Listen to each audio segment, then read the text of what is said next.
भला हुआ मेरी माला टूट गई, मैं राम भजन से छूटी।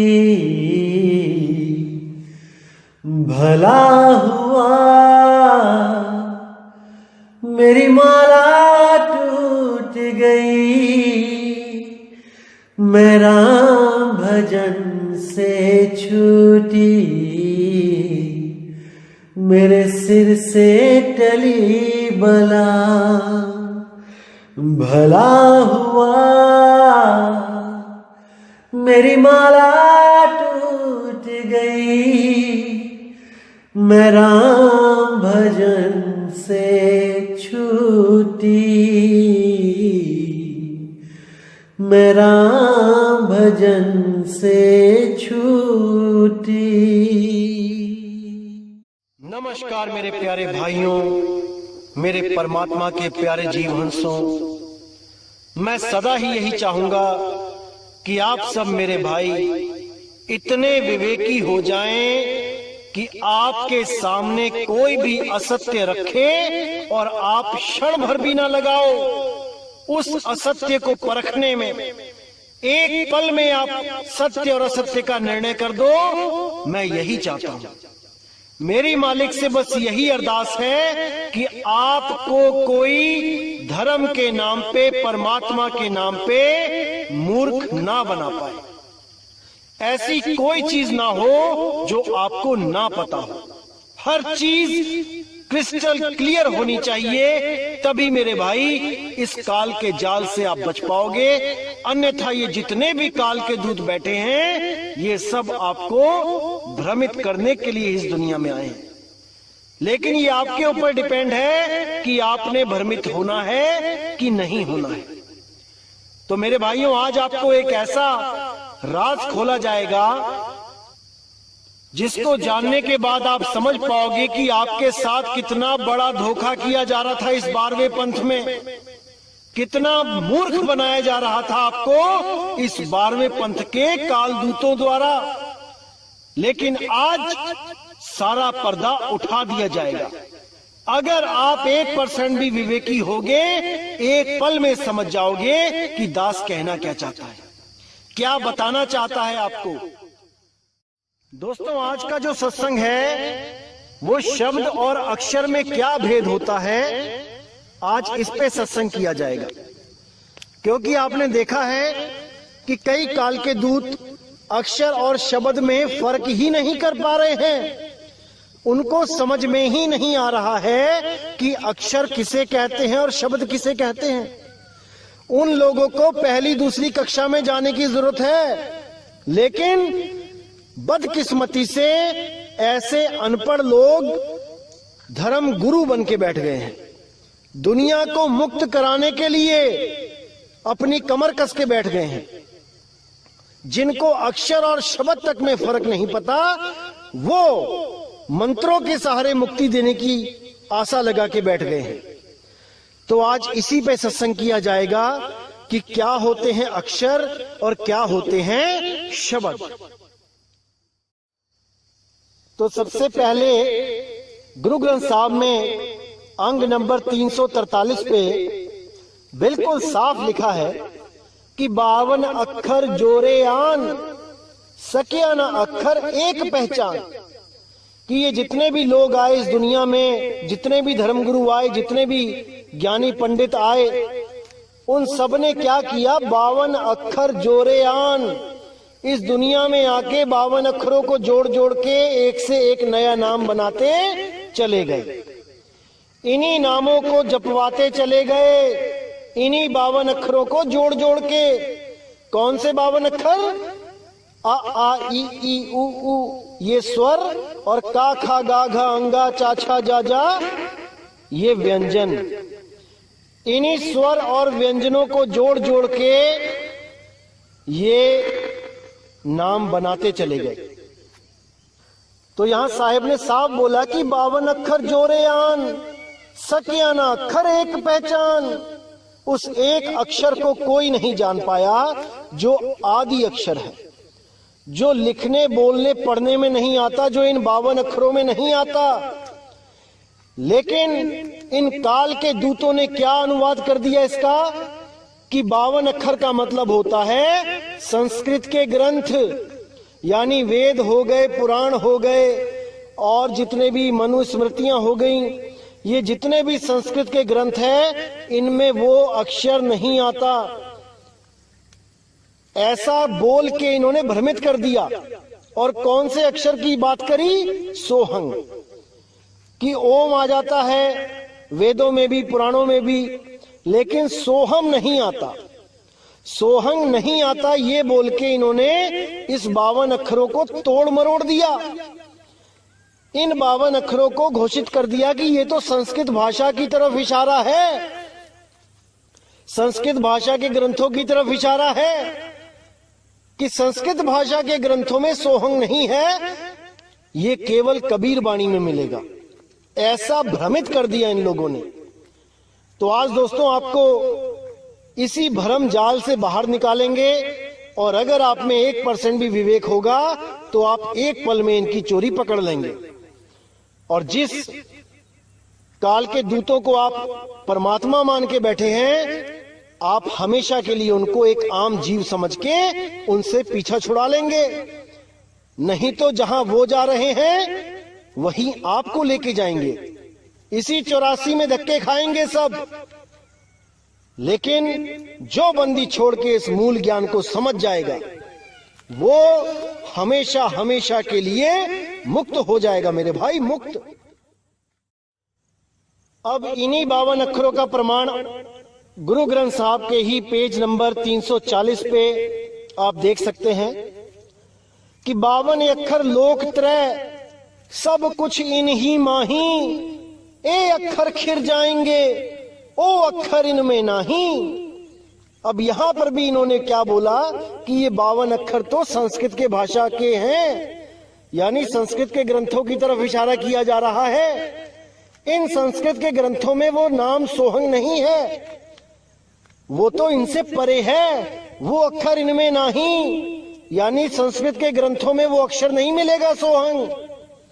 ऐसा मूर्ख बना दिया इन लोगों ने दुनिया को कि लै रबदाना। लेकिन मेरे भाई आज सारे पर्दे खोल दिए जाएंगे, बिल्कुल चिंता नहीं करना आप। इसी में देखिए आगे क्या बोलते हैं, जहां बोल तहां अक्षर आवा, जहां अबोल तहां मन न रहावा, बोल ये बोल मदि है सोई, जस ओ है तस लखे ना कोई। कितना क्लियर कर दिया कि यहां जहां बोल तहां अक्षर आवा, जैसे ही आपके मुंह से कोई भी बोल निकला उसने अक्षर का रूप धारण कर लिया। यह जरूरी नहीं है कि वो संस्कृत भाषा का ही हो, हिंदी, पंजाबी, उर्दू, फारसी, अंग्रेजी, कोई भी अक्षर जैसे ही आपके मुंह से निकला वो अक्षर ही कहलाया, वो 52 अक्षर ही कहलाया, वो 34 अक्षर 36 अक्षर ही कहलाया, वो 26 अक्षर ही कहलाया। अलग अलग भाषाओं में अलग अलग अक्षर होते हैं, गिनती अलग अलग होती है, लेकिन कहलाते सब अक्षर ही हैं। जिसको हम अल्फाबेट भी कह देते हैं, जिसको हम वर्ण इकाई भी कह देते हैं। तो इन्हीं अक्षरों की बात हो रही है यहाँ पे। जहां बोल तहां अक्षर आवा, जहां अबोल तहां मन न रहावा। जहां पर वो अबोल आत्मा का वास है वहां पे मन नहीं रह सकता, मन पहुंच ही नहीं सकता वहां तक, क्योंकि वो 5 तत्व 3 गुण 25 प्रकृति मन माया सबसे परे है। वो आत्मा इन सबसे परे है। तो आज भाइयों इसी भ्रम को खत्म कर दिया जाएगा कि सोहंग अक्षर इन संस्कृत भाषाओं के ग्रंथों में है कि नहीं। अभी मेरे पास एक ही ग्रंथ है तो मैं उसी में से प्रमाण दिखाऊंगा, लेकिन बहुत जल्द और भी ग्रंथ आने वाले हैं मेरे पास, जिनमें मैं हर ग्रंथ में आपको संस्कृत भाषा के ही ग्रंथों में आपको सोहंग नाम दिखाऊंगा। बस उसमें वो लिखने की विधि थोड़ी अलग हो जाती है, इसलिए ये काल के दूत उसको पकड़ नहीं पाते। वो कैसे अलग हो जाती है वो मैं बताता हूं। जैसे अभी मैं आपको दिखा रहा हूं गरुड़ पुराण, तो जब आप उसके पृष्ठ नंबर 238 पे देखेंगे तो वहां पे साफ लिखा है कि हंकारेण बहिर्याति सकारेण विषेत पुनः हंसो हंसेति मंत्रेण जीवो जपति तत्रतः। इसमें साफ लिखा है कि जब सांस अंदर लेनी है और सांस बाहर छोड़नी है तो कौन सा मंत्र जपना है। अब यहां पे मंत्र थोड़ा सा तरीका बदल दिया, मंत्र जपने का नाम बदल दिया, हंसो कर दिया। जहां पे सो हंग होना चाहिए था इन्होंने अंदर वाली जो सांस है उसको बाद में बताया और जो पहले छोड़ने वाली है उसको पहले बता दिया। इस कारण ये काल के दूत समझ ही ना पाए कि ये हंसो और सोहंग एक ही चीज है, एक ही मंत्र है, श्वासों के द्वारा जपने वाला ही मंत्र है। लेकिन इनकी नजर से ये हंसो बच गया, इसलिए ये समझ ही ना पाए कि ये मंत्र भी 52 अक्षरों के ग्रंथों में है। इसके बाद पूरा बताया भी गया खोल के कि कहां कहां पे कौन से स्वर और कौन से व्यंजन उच्चारित होते हैं, सारा कुछ बताया गया, आप पढ़ सकते हैं। और पूरा बताया गया कि 21,600 श्वासों की सूक्ष्म गति जो पूरे दिन में होती है उसमें सो और हंग इन दोनों का जाप करते हुए सांस को अंदर और बाहर करना चाहिए, सारा कुछ बताया गया है। लेकिन इन काल दूतों की नजर में नहीं आया, इसलिए इन लोगों ने उन 52 अक्षरों को इन संस्कृत के वेदों पुराणों से जोड़कर वहीं पे गुमराह कर दिया लोगों को कि नहीं वो 52 अक्षरों में नहीं है, मतलब कि वो संस्कृत भाषा के ग्रंथों में नहीं है। जबकि असलियत यह है कि वो 52 अक्षर यानी कि बोलने में नहीं है, वो सच्चा नाम बोलने में आता ही नहीं। वो आखर खिर जाएंगे, साफ बोल दिया कि 52 आखर लोक त्रय सब कुछ इन्हीं माही, ये आखर खिर जाएंगे, वो आखर इनमें नहीं। वो अक्षर इन 52 अक्षरों में नहीं है भाई। जितने भी नाम आप जप रहे हो ये सब आपका जीवन बर्बाद कर देंगे, खत्म कर देंगे। इसलिए केवल उस अबोल अडोल नाम पे विश्वास रखो, एक भेदी गुरु की शरण में जाओ जो आपको सच्चे नाम से जोड़ दे। नहीं तो इन काल दूतों के हत्थे चढ़ोगे आप, कोई फायदा नहीं होगा इस इंसान जन्म में आने का। इससे अच्छा तो 84 में ही मौज मस्तियां कर लेते। इतनी भक्ति भी करते हैं लेकिन 52 अक्षरों की भक्ति करते हैं, कुछ हाथ पल्ले नहीं लगने वाला मेरे भाई। 84 में ही जाना पड़ेगा, काल के मुंह में ही जाना पड़ेगा। इसलिए साहब ने साहब बोला, जो नर पड़े 52 के फेरा, सो नर जानो काल के चेरा। जब 52 का टूटे डोरा, सहजे छूटे काल झकोरा। फिर नहीं आए फिर नहीं जाए, सार शब्द में रहे समाये। वो सार नाम, वो सार शब्द अडोल है, अबोल है, अकह है, लेकिन इन काल दूतों को नहीं समझ में आ सकता। इसीलिए ये खुद तो भ्रमित है और आपको भी भ्रमित करके आपका जीवन नाश करने के लिए इस दुनिया में अवतार लेके आते हैं। ऐसे काल दूतों से बचना है मेरे भाई, बचना है। इन्हीं काल दूतों के चेले भी आपको भ्रमित करने में लगे रहेंगे पूरा पूरा दिन। कैसे भ्रमित करते हैं वो आपको कंफ्यूज करते हैं कि अक्षर और शब्द एक ही होते हैं। जैसे बोला गया कि सोई गुरु पूरा कहा है, 2 अक्षर का भेद बताए, तो ये 2 अक्षर ओम सोहम को बोल के बता के आपको भ्रमित करते हैं कि ओम और सोहम ही वो 2 अक्षर हैं। अब इनसे कोई पूछने वाला हो कि कबीर साहिब के ग्रंथों में ओम को तो 3 अक्षर का बताया गया है, आ ओम, तो ये लोग क्या कहते हैं कि ऐसा कोई ग्रंथ नहीं है जिसमें कबीर साहब ने ऐसा कुछ बताया हो। ये आपके मन गढ़ंत ग्रंथ हैं, आप खुद इन ग्रंथों की रचना करते हो। ऐसी मूर्खता की बातें करते हैं कि क्या बोलूं मैं इनको। यहां तक कि मैंने कबीर मंसूर भी दिखा दिया इन लोगों को, लेकिन ये लोग मानने को तैयार नहीं है। ये खुद तो काल के मुंह में जाने को बैठे ही हैं। और आप लोगों को ले जाने के लिए भी कोई कसर नहीं छोड़ रहे हैं। इनको इतनी सी बात नहीं समझ में आ रही है, 1000 बार बोल ली मैंने, लेकिन कान पे जूं तक नहीं रेंग रही। अपने उसी अधूरे गुरु के चक्कर में लटके हुए हैं सब कि नहीं, हमारे गुरु ने कहा है ओम और सोहम 2 अक्षर हैं, तो हम इनको शब्द नहीं मान सकते। जबकि कबीर साहब स्वयं अपने ग्रंथों में कह रहे हैं कि ओम 3 अक्षर और सोहम भी 4 अक्षरों का मंत्र है। स ओ ह म सोहम। ये कालदूत आजकल मेरठ में अपना अड्डा लगा के बैठा है, तो मैं इसके साथ जो बात हुई है वो भी डालना चाहूंगा ताकि आप भी सुने। और जो भी मेरे भोले भाले भाई इस कालदूत के पंजे में जो अटके हुए हैं, वो जल्दी से जल्द वहां से आजाद हो और इससे सवाल जवाब करें, इसके ज्ञान को परखें।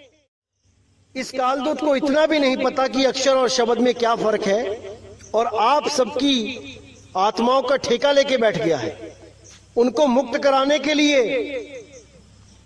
अरे भाई, पहले अपना तो कल्याण कर ले, बाकियों का बाद में देख लेना।